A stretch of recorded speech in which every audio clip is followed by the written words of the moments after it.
Welcome to the Deep Dive. Today, we're embarking on an ambitious mission, a truly deep dive into the fascinating world of antimicrobial agents known as DNA disruptors. That's right.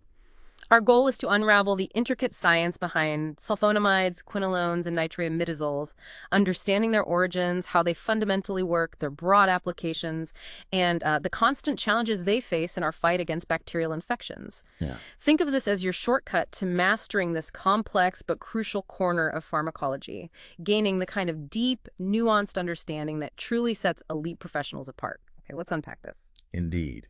And these aren't just names in a textbook, you know. They represent pivotal moments in human history's battle against disease. From their initial discovery to their evolving roles and the relentless challenge of bacterial resistance, understanding these drug classes at a professional level really illuminates that ongoing dance between medicine and microbes. Yeah, that constant back and forth. Exactly. It's about grasping not just what they are, but why they matter and how they've shaped modern therapy. We're going to peel back the layers and really examine every facet of these powerful agents. So to begin our deep dive, at their very core, what are sulfonamides from a chemical standpoint? What makes them, well, sulfonamides? Chemically speaking, sulfonamides are, they're fascinating. They are derivatives of a molecule called para-aminobenzene sulfonamide, Okay. which is perhaps more commonly known as sulfonamide. If you were to visualize its structure, you'd see a benzene ring with a sulfur atom directly attached. Right. And that sulfur atom is then bonded to an amino group, giving it that characteristic sulfonamide group. These compounds are also structurally very similar to para-aminobenzoic acid, or PABA. PABA, okay. I remember that being important. Yes, absolutely critical for understanding their mechanism, as we'll get into. Now, a key characteristic to note is that most of these compounds on their own are, well, relatively insoluble in water. However, there are sodium salts. They're quite readily soluble, which is a clever trick often leveraged in drug formulation to make them more clinically usable, easier to administer, intravenously or in high concentrations. And what are the absolute minimal requirements for them to even have antibacterial action? What's the key part of that chemical structure that unlocks their therapeutic power? Well, the fundamental structural prerequisites for antibacterial action are all present in sulfonilamide itself. Crucially, that sulfur atom we just mentioned, it must be directly linked to the benzene ring. It's like the anchor for the molecule's activity. Got it. Additionally, the para-amino group, specifically designated as N4, is absolutely essential for activity. N4, okay. This N4 group is so vital that it can only be replaced by other chemical bits if those bits can be converted by the body, in vivo, back into a free amino group. So very precise requirements. Right. Interestingly, substitutions made in the amide amino group, the one at position N1, have variable effects. Some substitutions actually enhance potency. Yeah, for example, substituting heterocyclic aromatic nuclei at that N1 position often yields highly potent compounds. It shows a clear structure-activity relationship. So small tweaks can make a big difference. A huge difference. And while we won't delve into it today, the sulfone agent dapsone is structurally related and has its own important uses, illustrating the broader family. Here's where it gets really interesting, though. These drugs weren't just a small step. They were a giant leap, weren't they? A true turning point in medicine. Absolutely. It's hard to overstate their impact. The sulfonamide drugs hold a monumental place in medical history as the first effective chemotherapeutic agents used systemically. The very first. The very first, for both prevention and cure of bacterial infections in humans. Their story begins in 1932 at IG Farben Industry in Germany. Researchers investigating industrial dyes sort of stumbled upon their potential. An accident. Pretty much. This led to the patenting of Prontosil and several other dyes, all of which contained that unique sulfonamide group. An accidental discovery that, well, changed the course of human health. And that's where Domack comes in, right? He really unlocked their potential for human health. Precisely. Because synthetic SO dyes had already been studied for their activity against streptococci, a researcher named Domack took the initiative to test these new compounds. Okay. What he observed was remarkable. Mice infected with streptococcal and other bacterial infections could be protected by Prontosil. Wow. This was groundbreaking, a clear signal that these compounds had powerful antimicrobial properties where, really, none truly existed before for systemic use. Then, in 1933, just a year later, Forster reported a dramatic clinical success. What happened? He administered Prontosil to a 10-month-old infant suffering from staphylococcal septicemia, often fatal back then, and achieved a complete cure. Yeah, these favorable clinical results with Prontosil and its active metabolite sulfonamide, especially in cases of puerperal sepsis and meningococcal infections, truly awakened the medical profession to this entirely new field of antibacterial chemotherapy. Experimental and clinical articles just started appearing everywhere. It was a profound paradigm shift, moving from often fatal outcomes to curable conditions, almost overnight for some diseases. And the impact stretched beyond just antibiotics, didn't it? It opened doors to other medical advancements, too. It absolutely did. The subsequent development of two other major drug classes, the carbonic anhydrase inhibitor-type diuretics. For things like glaucoma. Exactly, glaucoma and edema. And the sulfonylurea hypoglycemic agents, used for diabetes, both directly followed from observations made with these sulfonamide antibiotics. Oh, wow. It just shows how fundamental discoveries in one area can ripple out.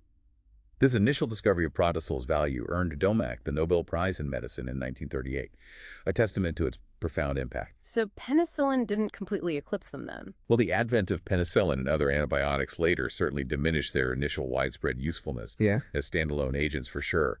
But their story didn't end there. The introduction of the combination of trimethoprim, TMP, and sulfamethoxazole SMX in the 1970s, TMP SMX, yeah. that saw a significant increase in the use of sulfonamides once again, this time for both prophylaxis and treatment, marking an important resurgence, adapting to evolving needs. That history is incredible, but let's get into the nuts and bolts. How do these sulfonamides, these pioneer agents, actually achieve that effect on a bacterial level? What's their precise molecular target? Okay, the mechanism. Sulfonamides primarily act as competitive inhibitors of an enzyme called dihydropterate synthase. Dihydropterate synthase, got it. This bacterial enzyme is absolutely critical because it's responsible for incorporating para-aminobenzoic acid, PAM-high, into dihydropteroic acid. Which is a precursor to folic acid. Exactly, the immediate precursor. Think of it like a bacterial assembly line for building folic acid, a vital nutrient. PABA is an essential early raw material. Sulfonamides essentially jam one of the earliest steps by pretending to be PABA. They mimic PABA's structure so well that the bacterial enzyme mistakenly binds to the sulfonamide instead of the actual PABA. It blocks that crucial step in folic acid synthesis. So what does this all mean for the bacteria? And for us, why aren't our cells affected? That's key. Absolutely. It means that only microorganisms that must synthesize their own folic acid are susceptible. Ah, okay. So if they can grab folate from elsewhere. They're not affected, inherently resistant. And when sulfonamides are given as single agents, they are typically bacteriostatic. Meaning they just stop growth, not kill directly. Right. They inhibit growth and reproduction. This highlights that the host's own immune system, your cellular and humoral defenses, are absolutely essential for the final eradication of the infection. They work together. And the selective toxicity. Why us versus them? Well, the beauty is that mammalian cells, our cells, require preformed folic acid. We can't synthesize it ourselves, unlike bacteria. So the drug target just doesn't exist in the same way for us. Exactly. Therefore, our cells are insensitive to drugs acting by this mechanism. It's a key aspect of their therapeutic utility and safety profile. They primarily harm bacteria, not us. You mentioned trimethoprim earlier and its combination with sulfonamides. How does it supercharge the effect? What's the secret behind that synergy? Right, trimethoprim, or TMP. It exerts a powerful synergistic effect when combined with sulfonamides. TMP is a potent and highly selective competitive inhibitor of microbial dihydrofolate reductase, or DHFR. Another enzyme in the same pathway. Yes, a crucial enzyme that acts later in that same folate synthesis pathway we just discussed. It reduces dihydrofolate to tetrahydrofolate. And tetrahydrofolate is needed for Essential one-carbon transfer reactions within the bacterial cell, vital for things like DNA and protein synthesis, fundamental for bacterial survival and replication. So if a sulfonamide blocks one step, TMP blocks another downstream step, creating a sort of metabolic chokehold, a 1-2 punch. Precisely. The co-administration of a sulfonamide and TMP, like in TMP-SMX, introduces sequential blocks. Imagine that assembly line again. Sulfonamides block the very first step, getting the raw material PA. Then TMP comes in and blocks the very next critical processing step. Making it much harder for the bacteria to cope. Much harder. This combined approach is much more effective than using either agent alone. It often achieves a bactericidal effect, actually killing the bacteria, where individual agents might only be bacteriostatic. Which is usually better for serious infections. Definitely. And you see similar complementary activity with pyrimethamine combined with agents like sulfadoxine or sulfadiazine for certain parasites. In fact, the predominant systemic use of sulfonamides today is in these synergistic combinations. It just reflects the enhanced efficacy they provide. When sulfonamides were first introduced, what kind of infections could they tackle? Were they truly broad spectrum back then? Oh, yes. Upon their original introduction, they boasted an incredibly wide range of antimicrobial activity, effective against both gram-positive and gram-negative bacteria. Like what? Well, a high percentage of isolates of common pathogens like Streptococcus pyogenes, Streptococcus pneumonia, Staphylococcus aureus, the Haemophilus influenza, they were all highly susceptible to achievable concentrations. They were a real game changer for a variety of common and often deadly infections. But that's changed, hasn't it? Resistance is such a pervasive issue. Unfortunately, yes. The increase in sulfonamide resistance is now so pervasive that their activity against those particular pathogens and serious infections just cannot be assumed anymore. So not for empiric therapy. Very little role in empiric therapy today, where you treat before knowing the exact bug. However, they do retain potent activity against most isolates of Haemophilus ducreyi, Nocardias spp, and Klebsiella granulomatis, so they still have a niche. But others are mostly resistant. Pretty much. Isolates of Neisseria meningitidis and Shigella are generally resistant, and many strains of E. coli from UTIs are resistant too. It's also worth remembering they have activity against certain parasites and fungi, but often in specific contexts. That constant evolution of resistance is a stark reminder of the arms race. When bacteria become resistant, how exactly do they manage it? What are their strategies? Bacterial resistance to sulfonamides can emerge through two main routes, either by random genetic mutation. Just a spontaneous change in their DNA. Exactly. And then subsequent selection for those resistant strains when the drug is present. Or, perhaps more concerningly, through the transfer of resistance genes via plasmids. Those little circles of DNA that get passed around. Right, like bacteria handing off a blueprint for resistance. This resistance usually doesn't involve cross-resistance to other antibiotic classes unless other resistance genes happen to be on the same plasmid. What are the specific mechanisms involved in folate antagonist resistance? How do they actually counteract the drug? Okay, there are 4 key mechanisms bacteria use. It shows their incredible ingenuity. First, lower affinity of the target enzyme, dihydroapatite synthase, for sulfonamides. So the drug just doesn't bind as well? Exactly. The enzyme mutates, the drug can't block it effectively, like changing the lock so the key doesn't fit. Second, decreased bacterial permeability or active efflux. Keeping the drug out or pumping it out? Precisely. Either building a stronger wall or activating these efflux pumps, molecular bouncers that just kick the drug out. Third, developing an alternative metabolic pathway. A biochemical workaround. Yeah, finding a completely different way to make folic acid, bypassing the blocked step entirely, like finding a secret back road. And fourth, increased production of PAB. Just overwhelming the drug. Right. They flood the system with the natural substrate, PAB, outcompeting the sulfonamide for the enzyme, like trying to block a river with a pebble. And it's particularly worth noting that plasmid-mediated resistance, which spreads easily, is often due to a plasmid-encoded version of the enzyme that's just inherently drug-resistant from the start. It really highlights their adaptability. To truly master these drugs, we need to know how they travel through our bodies. How quickly are they absorbed and where do they go? What's their journey like? Okay, ADME: absorption, distribution, metabolism, excretion. So absorption. With the exception of some designed for local bowel effects, sulfonamides are absorbed very rapidly from the GI tract. Oh, rapid. Typically, 70% to 100% of an oral dose is absorbed. You can actually detect it in the urine within just 30 minutes. Wow. Peak plasma levels usually hit within 2 to 6 hours, reaching therapeutic concentrations. The small intestine is the main site of absorption. Now, absorption from other places, vagina, respiratory tract, broken skin, it's variable, unreliable. But still possible, enough to cause problems. Yes, enough can enter the body to potentially cause toxic reactions or sensitization in susceptible people. So caution is needed even with topical use. Once absorbed, where do they go? Do they get everywhere? They bind to plasma proteins, especially albumin, to varying degrees. That affects how much free active drug there is.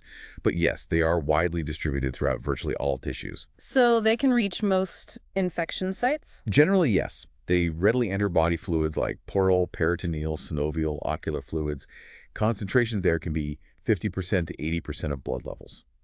And since protein is low in those fluids, The drug is mostly unbound and active there. What about the brain, CSF? After adequate doses, sulfadiazine and sulfoxazole can get into the cerebrospinal fluid at potentially effective levels for meningitis.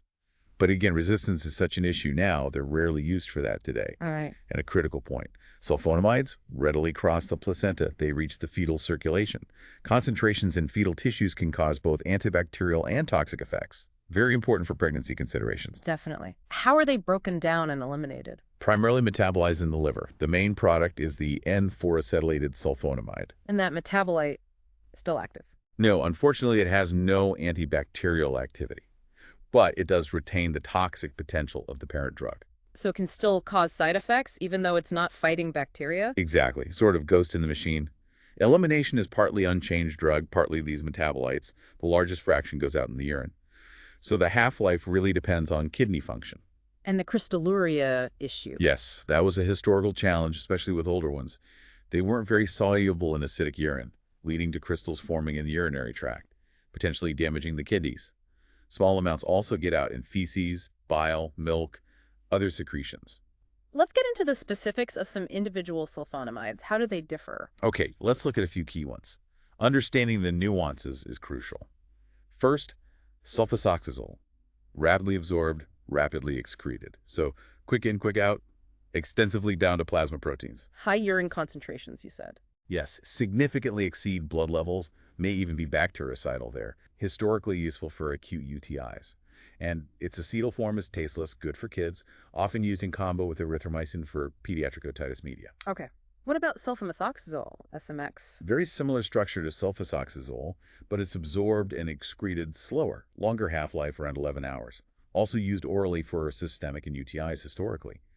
But crystalluria is a bigger concern because a high percentage of the acetylated form in urine is relatively insoluble. And now it's mostly used in combination. Primarily, yes. In the U.S., it's mainly marketed in that fixed-dose combo with trimethoprim, TMP-SMX, a big shift in its usage. Next, sulfadiazine. Rapidly absorbed orally. Peak blood levels in 3-6 hours, half-life about 10 hours, but a half is protein-bound. Importantly, it can get into the CSF fairly well. Making it relevant for CNS infections historically. Yes. Excreted by the kidney, both free and acetylated forms.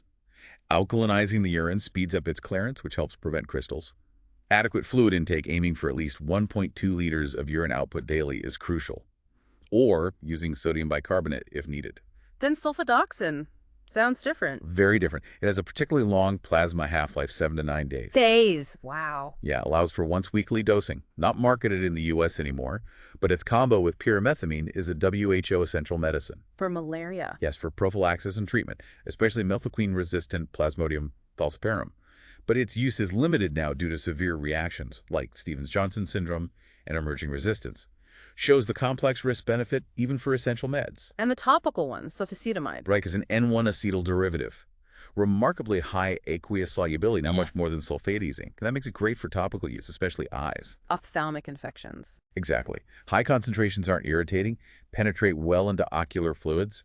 Sensitivity reactions are rare, and its near-neutral pH makes it more comfortable than other alkaline sulfonamide solutions. And silver sulfadiazine and mafenide. Those are also topical, primarily used for preventing infection in burn patients, specialized for wound care. So considering the resistance issues, where are sulfonamides still relevant today? Often in combination, you said. As single agents, yeah, their use for systemic infections is uncommon now.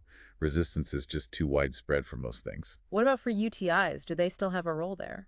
Well, many UTIs are caused by resistant bugs now, so they're not first choice. TMP-SMX is preferred, but even that's facing increasing resistance. So limited use. Limited. However, sulfoxazole might still be effective for simple cystitis in areas where resistance isn't high. It highlights the need to know local resistance patterns. If used, it's typically a short course, could be 5-10 days. And for less common but serious infections, like nocardia. Yes, that's a niche where they still play a role. TMP-SMX is most common, but sulfoxazole and sulfadiazine are alternatives, usually at high doses. For serious nocardia, adding a second agent like imipenem or linezolid is often recommended. What about something like toxoplasmosis? Actually, the combination of pyrimethamine and sulfadiazine is the treatment of choice for toxoplasmosis, especially important in immunocompromised patients. What's the regimen like? Usually a loading dose of paramethamine, then daily doses plus sulfadiazine every 6 hours, and importantly, folinic acid, leucovorin, daily for at least 6 weeks. And critical to get at least 2 liters of fluid intake daily to prevent that sulfadiazine crystalluria. Got it. Let's talk adverse reactions. What are the most significant side effects? Sounds like a wide range. Yes, the adverse reactions range from common hypersensitivity stuff to rarer but potentially severe systemic issues. Needs careful monitoring. Let's start with hypersensitivity. What does that look like? Skin reactions. Yes, skin and mucous membranes, you can see a wide array of rashes. Morbilliform, like measles, scarlatinal, urticarial, which is hives, erysipeloid, pemphigoid, purpuric, bleeding under the skin, petechial, tiny red spots. And more severe ones? Yes, more severe, potentially life-threatening ones include erythema nodosum, erythema multiforme of the Stevens-Johnson type. Stevens-Johnson, that's serious. Very serious. Also, Bisset syndrome, exfoliative dermatitis where skin peels off, and photosensitivity, increased sun sensitivity. It's thought the metabolites are mainly responsible, not the parent drug. When do these usually show up? Most often after the first week of therapy, but can be earlier if someone's been sensitized before. Often comes with fever, malaise, itching, and notably, patients with HIV have a much higher frequency of rashes. What about the sulfa allergy warning? Does it apply to all sulfa drugs? That's a good point. It's important to clarify. Only agents with the actual sulfonamide, SO2 and H2 group, carry a real risk of cross-allergenicity. Data suggests most people reacting to an antimicrobial sulfonamide can tolerate a non-antimicrobial one, like the diuretic furosemide. But, for severe reactions, avoidance might still be preferred. What about urinary tract issues? Crystalluria. Yes, crystalluria has been observed, particularly in dehydrated patients, like those with HIV getting sulfadiazine for toxoplasmosis. It can lead to kidney stones, blockages, even damage. How is it managed now? Largely preventable by ensuring good urine output, at least 1.2 liters daily in adults. If that's hard, alkalizing the urine helps, as sulfadiazine is more soluble at higher pH. Simple supportive care makes a big difference. Are there any other miscellaneous but important reactions? Less common but serious? Yes. Things like anorexia, nausea, vomiting happen in 1–2%. More seriously, liver necrosis, focal or diffuse, can occur. It's rare, less than 0.1%, but potentially devastating. How does that present? Usually symptoms like headache, nausea, vomiting, fever, enlarged liver, jaundice appear 3 to 5 days after starting the drug. Severe cases can progress to acute yellow atrophy and death. And blood problems. Aplastic anemia, complete bone marrow suppression, is extremely rare but potentially fatal, likely a direct toxic effect. However, reversible bone marrow suppression is quite common in patients with limited reserve, like in AIDS or with chemo. What about newborns? You mentioned a risk. Yes, a critical concern. Giving sulfonamides to newborns, especially preemies, can displace bilirubin from albumin. This can cause a severe encephalopathy called kernicterus irreversible brain damage. So absolutely avoid near-term pregnancy and in newborns. Absolutely not given to pregnant women near term. Yeah. They cross the placenta, get into breast milk, pose a direct risk to the infant. Crucial safety point. Are there any drugs that sulfonamides really shouldn't be given with? Significant interactions? Yes, several important ones, mainly with warfarin. The blood thinner. Right. Also, sulfonylurea, hypoglycemic agents for diabetes, and hydantoin anticonvulsants. Sulfonamides can potentiate their effects, Oh. either by inhibiting their metabolism so they hang around longer at higher levels, or by displacing them from albumin binding sites, increasing the free active drug. So more warfarin effect means higher bleeding risk. Exactly. Yeah. So if you give a sulfonamide with any of these, you need frequent monitoring and careful dosage adjustment of the interacting drug to prevent toxicity. Requires extreme vigilance. We touched on TMP-SMX earlier. What makes this combination so powerful and such an important advance, even with growing resistance? Right, TMP-SMX. The strategic combination of trimethoprim with sulfamethoxyls was a crucial leap forward. As we discussed, TMP specifically inhibits bacterial dihydrofolate reductase, DHFR.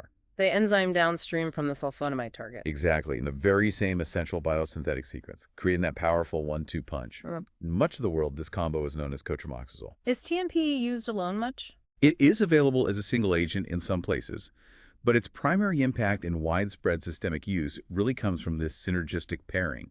It maximizes its therapeutic reach and efficacy, truly exemplifies targeting multiple points in a critical pathway. Let's really drill down on how this double blockade works. What's the magic behind it that makes it so effective? Often bactericidal, you said? Right. The activity stems from its action on sequential steps in that tetrahydrofolic acid synthesis pathway. Let's revisit that assembly line. Sulfomethoxazole blocks an early step, like stopping delivery of the raw material, PAB. Okay. Then, trimethoprim steps in to block a subsequent critical processing step further down the line, the DHFR enzyme, essentially shutting down the factory. And tetrahydrofolate is essential For one-carbon transfer reactions. Yeah. Fundamental for processes like making thymidylate for DNA replication. So blocking this pathway at 2 points is highly disruptive. So why doesn't it hurt our cells too if the pathway is so fundamental? Selective toxicity again. Exactly, and this is fascinating. The selectivity of TMP is key. It is a highly selective inhibitor of the bacterial DHFR compared to the human version. How selective. It requires about 100,000 times more drug to inhibit the human enzyme compared to the bacterial one. Wow, huge difference. Massive difference in affinity. That's what allows for its selective toxicity. And for optimal effect, the best ratio of SMX to TMP is about 20.1. And the formulation reflects that. Yes, it's formulated to achieve an SMX concentration in vivo that's 20 times greater than TMP's. SMX also has pharmacokinetic properties that help keep the concentrations relatively constant. And critically, while each agent alone is usually bacteriostatic, Inhibits growth. right, when the organism is sensitive to both, bactericidal activity, actual killing, can often be achieved with a combination, often more desirable for serious infections. How broad is the antimicrobial spectrum of TMP-SMX, and what's happening with resistance today still effective? Well, the spectrum of TMP alone is similar to SMX, but TMP is much more potent, 20 to 100 times more. What about the combination? What pathogens does it cover? When combined, the spectrum is quite broad, though resistance is definitely an issue. S. pneumonia. Resistance has increased a lot, mirroring penicillin resistance. Makes its empiric use for respiratory infections questionable now. What about staph? MRSA. Encouragingly, over 90% of S. aureus strains are still susceptible, even MRSA, though there's geographic variation. Activity against staph epidermidis is more variable. S. pyogenes is usually sensitive if tested properly. And gram-negatives, E. coli. E. coli susceptibility varies hugely by region and has been declining. In many places, it's no longer adequate empiric therapy for E. coli infections like UTIs due to resistance. But others are still usually susceptible. Yes, things like Proteus mirabilis, Klebsiella, Enterobacter, Salmonella, Shigella, Stenotrophomonas multifida, usually susceptible. Also the Cardia. But importantly, Pseudomonas aeruginosa, Bacteroides fragilis, and Enterococci are generally resistant. Clinicians really need to know their local resistance patterns. So resistance is growing even to this potent combination. How does that happen, specifically for TMP-SMX, beyond just sulfonamide resistance? Yeah, resistance has eroded its efficacy, especially among pneumococci and E. coli. While resistance to the combination is generally lower than to either agent alone, new mechanisms have emerged. Specific to TMP? Yes. In addition to the sulfonamide resistance mechanisms, resistance specific to TMP can develop, typically due to either point mutations in the bacterial gene for DHFR, making the enzyme less susceptible. Like a lock changing again. Exactly. Or acquisition of a plasmid that codes for an altered, resistant DHFR. Both result in reduced binding of TMP to the enzyme, making it less effective. Shows how bacteria find multiple ways to circumvent even synergistic combinations. It's that constant cat-and-mouse game. That's a great example. Now, pharmacokinetics, how well do SMX and TMP stay in sync in the body to maintain that optimal 20.1 ratio? They're closely, though not perfectly matched. Helps achieve a near-constant 20.1 ratio in blood and tissues. After an oral dose, TMP is absorbed a bit faster than SMX. Peak TMP levels around 2 hours, peak SMX around 4 hours. And half-lives. Also, quite similar, TMP about 11 hours, SMX about 10 hours. This really aids in maintaining that consistent ratio over the dosing interval, ensuring sustained synergy. What kind of levels do they reach and where do they go? Do they penetrate tissues well? With a standard double-strength tablet, 800 milligram SMX, 160 milligram TMP, peak plasma levels are about 40 milligoni SMX and 2 belgamella for TMP, hitting that 20.1 ratio. Similar peaks after IV infusion. And distribution. TMP distributes extensively, concentrates rapidly in tissues. Its volume of distribution is almost 9 times larger than SMX's, showing excellent tissue penetration. Good for reaching infection sites. Definitely. Both get into the CSF and sputum. Well, good for neurological and respiratory infections. Yeah. High concentrations of bile, too. About 65% of SMX is protein-bound, 40% of TMP. How are they eliminated? Kidneys. Yes, a significant portion of both drugs is excreted in the urine within 24 hours. Mostly unconjugated active SMX. Metabolites of TMP are also excreted. Rates are significantly reduced in patients with uremia, so dose adjustments are needed based on renal function. For you, the listener, where is TMP-SMX a common treatment choice today? What are its primary uses? Okay, it's versatile, but use is refined by resistance. First, UTIs. Highly effective for sensitive bacteria, but empiric use is tricky now with E. coli resistance. Guidelines say avoid if local resistance is over 20% or recent use. How long is treatment typically? For uncomplicated cystitis, usually 3 days. For complicated UTIs or pyelonephritis, 10 to 14 days. TMP also gets into the prostate well, making it effective for bacterial prostatitis. What about respiratory infections? Effective for mild acute exacerbations of chronic bronchitis in outpatients. But importantly, should not be used for strep throat, doesn't reliably eradicate the bug. It is effective for acute otitis media in kids and sinusitis in adults if caused by susceptible H. influenza or S. pneumonia. GI infections, traveler's diarrhea. It's an alternative to fluoroquinolones for shigellosis, but only if susceptibility is known. And importantly, no longer recommended for prevention or treatment of traveler's diarrhea due to widespread resistance. That's a big change. What about pneumocystis jirovecii, PJP? Critically important here.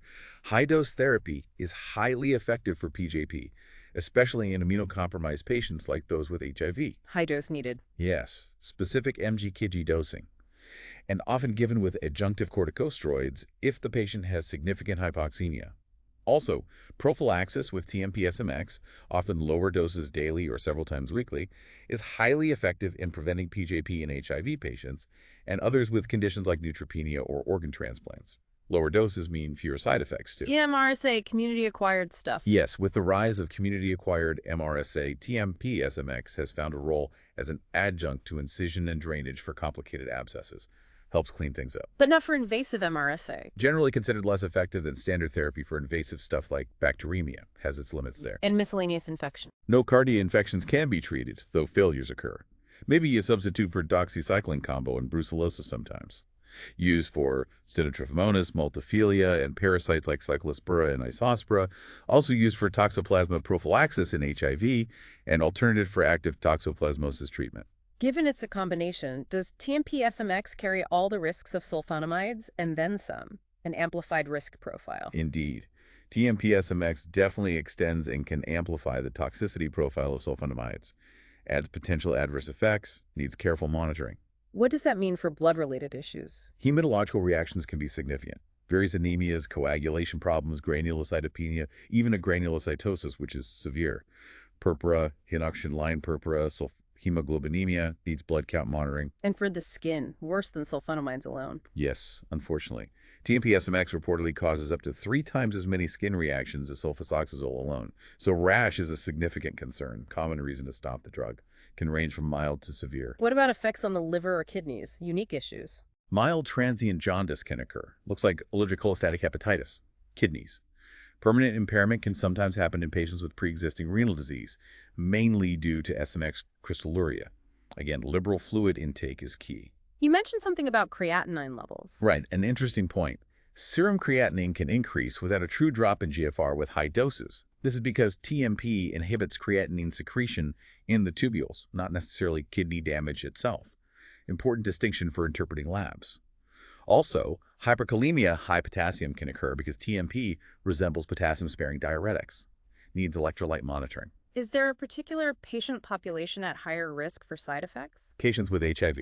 They frequently experience hypersensitivity reactions, rash, neutropenia, Stevens-Johnson, sweet syndrome, pulmonary infiltrates, much higher rate. So what do you do if they need it but react? If it's medically necessary, both rapid and slow desensitization protocols exist to help them tolerate it. Critical strategy for managing these challenging patients. We discussed sulfonamide interactions. Are there specific ones for the TMP-SMX combination? Yes. Similar to sulfonamides alone, co-administration with warfarin can significantly inhibit warfarin metabolism. High risk of bleeding. Needs extreme caution.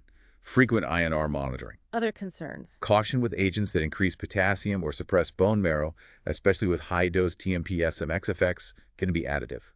And a critical interaction to avoid, giving TMP-SMX with high-dose methotrexate, like for cancer, can increase methotrexate levels, lead to serious toxicity, requires a very careful medication review. Now let's pivot to the quinolones. What's their origin story and how significant are they? A whole new way of attacking bacteria. Right. the quinolones.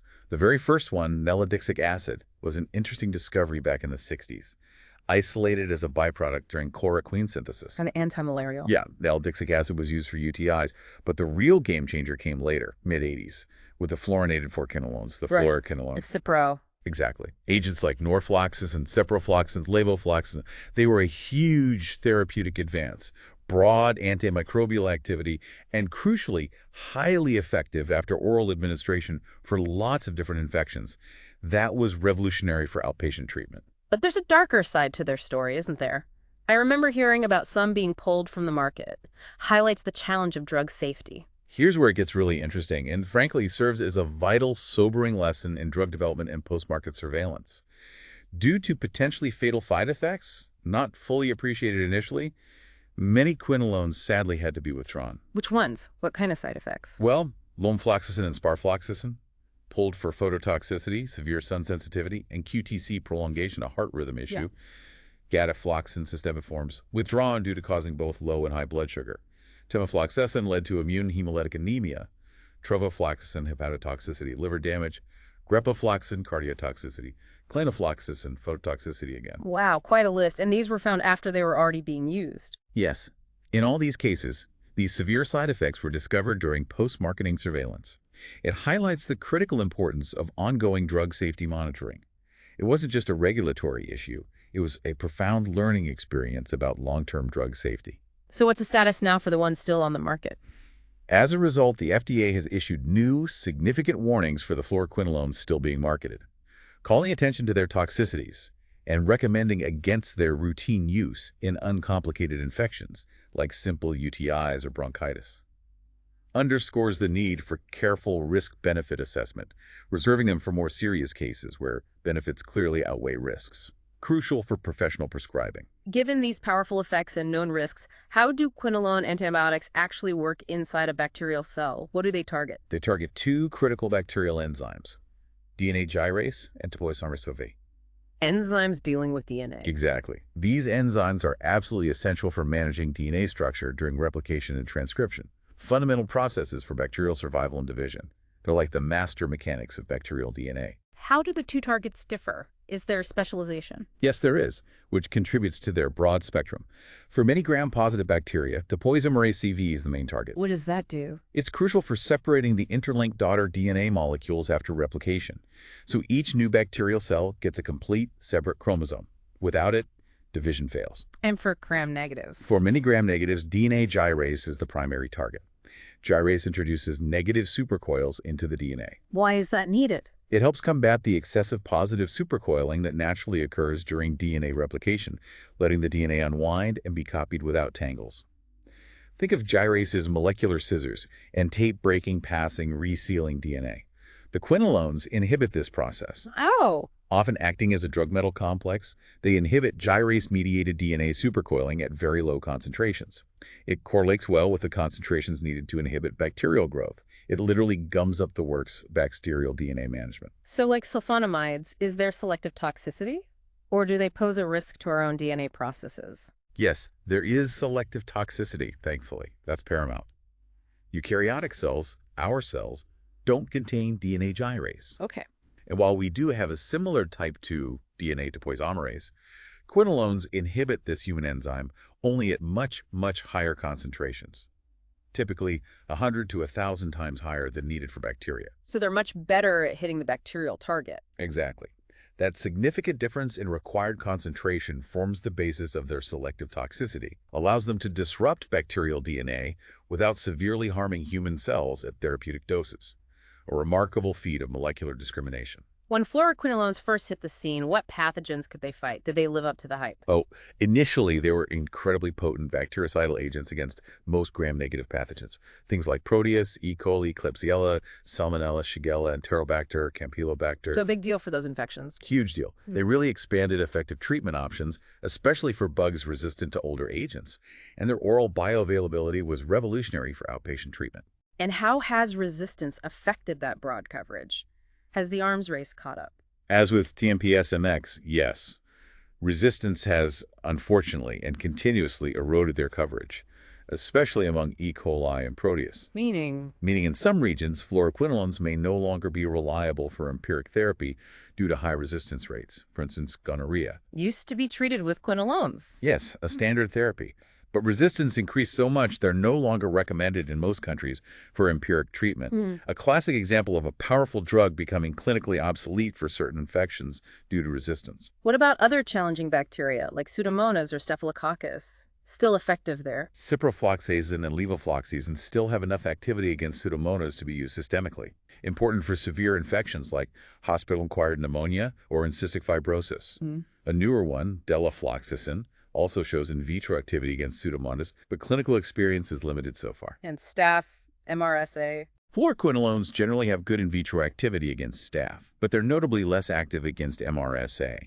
And there's a significant concern about resistance developing during therapy for MRSA infections, making them less reliable as monotherapy. What about strep, respiratory bugs? Activity against streptococci is significantly greater with the newer agents, levofloxacin, gemifloxacin, moxifloxacin, delafloxacin, makes them more suitable for respiratory infections. And many intracellular bacteria are inhibited too. Like? Species of chlamydia, mycoplasma, legionella, brucella, mycobacterium, including M. tuberculosis, useful in atypical infections.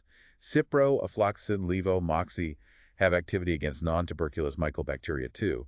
And moxifloxacin also hits some anaerobes, like Bacteroides fragilis, broadening its spectrum for complex intra-abdominal infections. How do bacteria become resistant to quinolones? What are their counter strategies? Resistance can develop during therapy through several complex mechanisms. It's a persistent challenge. One primary way is mutations in the bacterial genes encoding DNA gyrase, or topoisomerase's feet. Changing the target enzyme. Right. Leads to reduced binding affinity for the fluoroquinolones.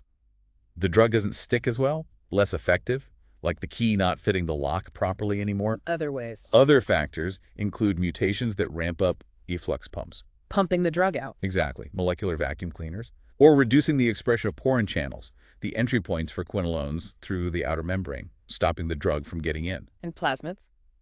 Less commonly, plasmids can transfer genes encoding proteins that protect the topoisomerases, like a shield, or even genes that directly modify the quinolone itself, inactivating it. So resistance during therapy is a real concern. Yes, a notable concern, especially with E. coli, Pseudomonas, and Staphylococci.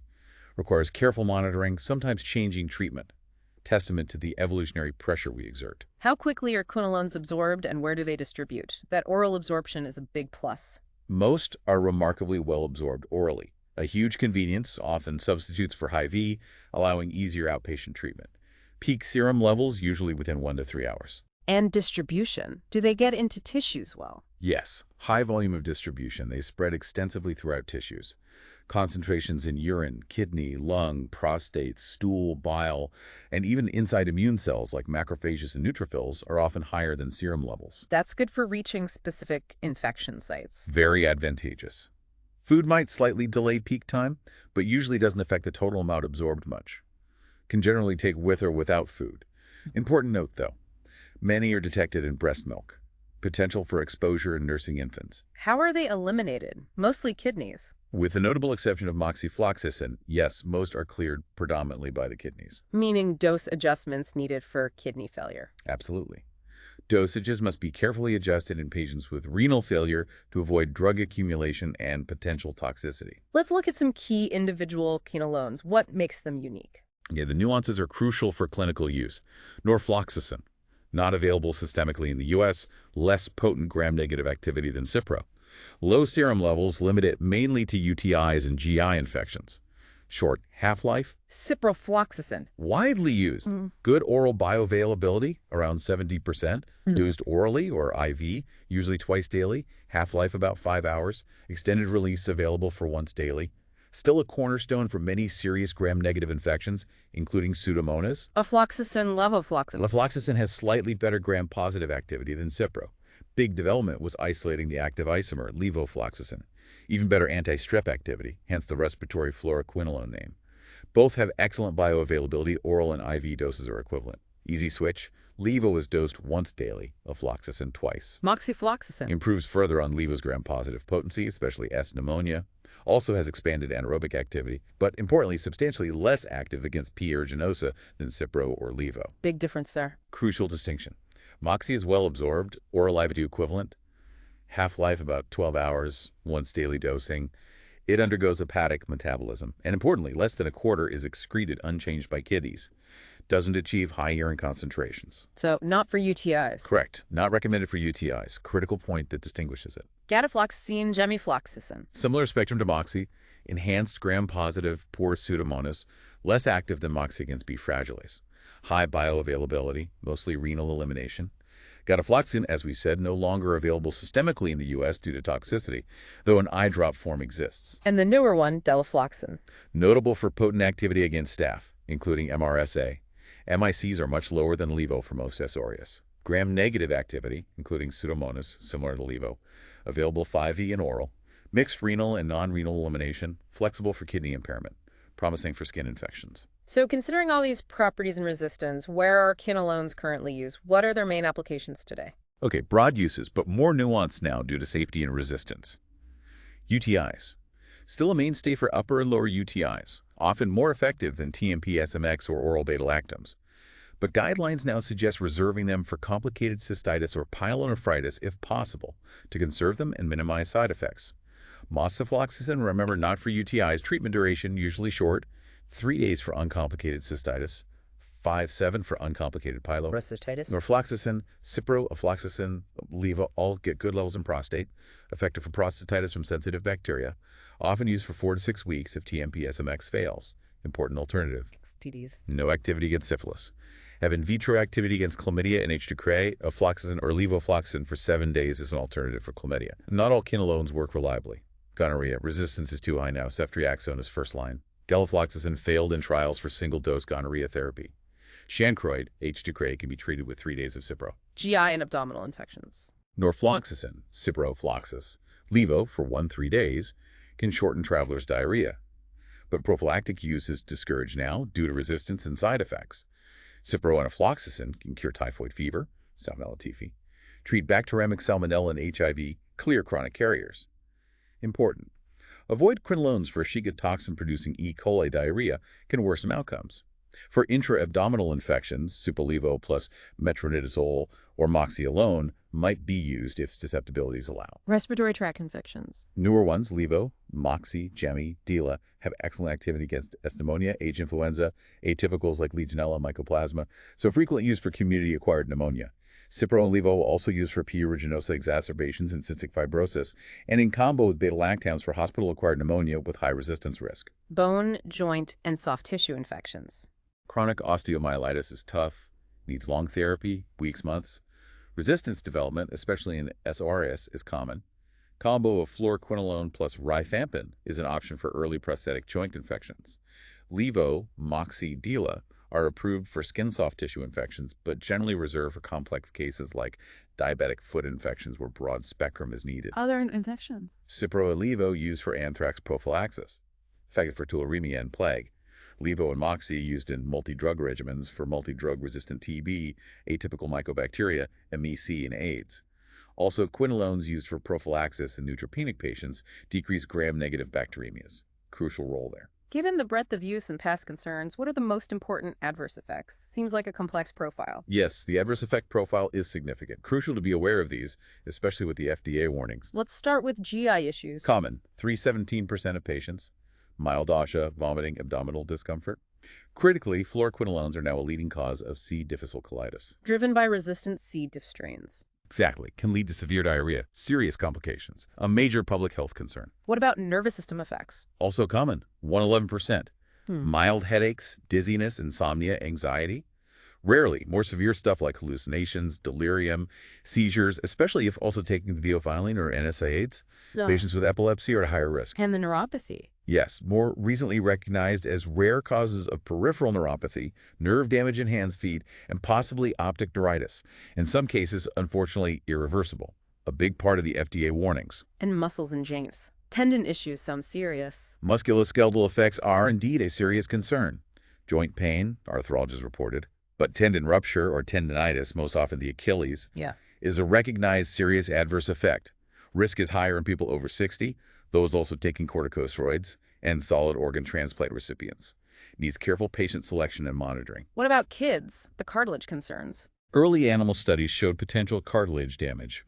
While joint pain is more common in kids getting quinolones versus other antibiotics, long-term studies have generally not shown lasting joint problems or growth inhibition. So the American Academy of Pediatrics says using kids is okay when needed, limited options, or oral route is a big advantage. Careful risk-benefit assessment always. Same applies potentially to pregnancy use if needed. No alternatives. Any other notable side effects? Heart, metabolism? Yes. Among current U.S. agents, moxifloxacin carries the highest risk for QT prolongation, potentially leading to dangerous arrhythmias like torsades de pointe, though the overall risk is generally small. Gemi, levofloxacin seem lower risk, Cipro lowest. And blood sugar. Getafloxacin's tendency for both hypo and hyperglycemia was a major reason it was pulled systemically. Other agents like levo may rarely cause dyschemias in at-risk patients. Needs monitoring. Lastly, rashes, including photosensitivity. Patients need sunscreen protection. Practical tip. What about drug interactions for quinolones? Important ones to know. Yes, several critical ones. All quinolones form complexes with divalent and trivalent concations, calcium, iron, magnesium, aluminum. Found in antacids, dairy, supplements. Right. Co-administration orally can chelate the quinolone, drastically reducing absorption. Strong recommendation. Separate oral quinolones in these concation products by at least 2 hours. Other interactions. Ciprofloxacin inhibits the metabolism of theophylline, leading to potential toxicity. Need to monitor theophylline levels. And SAIDs might enhance neurological side effects like seizures. And due to QT prolongation risk, use quinolones cautiously with Class 3 antiarrhythmics like amiodarone and Class IA like quinidine, procainamide. Combination increases risk of dangerous heart rhythms. Needs thorough medication review.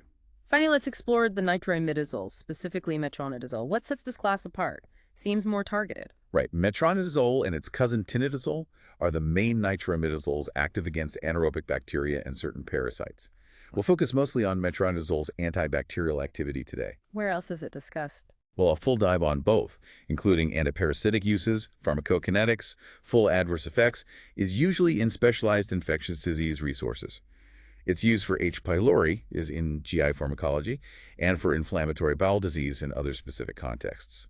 Shows its diverse roles. How does metronidazole actually kill bacteria? Sounds unique, needing special conditions. It is unique. Metronidazole is essentially a prodrug.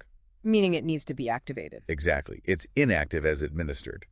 The nitro group on the molecule gets reduced, but only in the low oxygen environments characteristic of anaerobic bacteria, some microaerophilic bacteria, and protozoans. So it only gets turned on where the enemy lives. Pretty much. This reduction process, only happening in low oxygen, produces the active form. This leads to highly reactive compounds that then interact with bacterial DNA, disrupting its structure, inhibiting replication. So it directly damages DNA. Yes, this DNA damage ultimately leads to bacterial cell death, makes it bactericidal, but with that very specific activation requirement.